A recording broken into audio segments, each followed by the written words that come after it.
بسم اللہ الفتاح العلیم۔ فقہی پہیلیوں کے ساتھ آپ کی خدمت میں حاضر ہیں۔ سوال یہ ہے کہ وہ کون سی اذان ہے جس کا جواب دینا ضروری نہیں؟ جواب یہ ہے کہ نماز کے لیے جب شہر کے اندر، بستی کے اندر چند مساجد میں اذان پڑھی جائے تو پہلی اذان کا جواب دینا ضروری ہوتا ہے، باقی اذانوں کا جواب دینا ضروری نہیں ہوتا۔ البتہ بہتر یہ ہے کہ سب کا جواب دے لے۔ در مختار اور بہار شریعت کے اندر یہ لکھا ہوا ہے۔ پھر مولانا محمد شفیع اکاڑوی صاحب آپ اس کی تفصیل یہ بیان کرتے ہیں کہ اذان اور اقامت دونوں کی اجابت مستحب ہے۔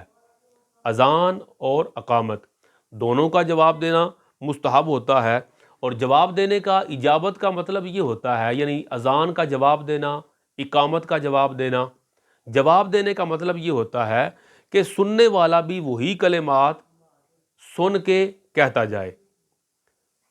اشہد ان لا الہ الا اللہ تک اللہ اکبر کا جواب اللہ اکبر، اشہد ان لا الہ الا اللہ اس کا جواب یہ اشہد ان لا الہ الا اللہ۔ جب اشہد ان محمد الرسول اللہ کہے تو اس وقت اپنے انگوٹھوں کو چوم کے آنکھوں پہ لگائے، اور پہلی مرتبہ صلی اللہ علیہ وسلم یا رسول اللہ کہے، درود شریف پڑھے، اور دوسری مرتبہ قرۃ عینی بک یا رسول اللہ اللہم متعنی بالسمع والبصر کہے، اور حی علی الصلاۃ اور حی علی الفلاح اس کا جب جواب دینا ہے تو لا حول ولا قوۃ الا باللہ العلی العظیم کہے۔ فجر کی اذان میں جو کلمات ہیں الصلاۃ خیر من النوم، ان کا جواب ہے صدقت و بررت۔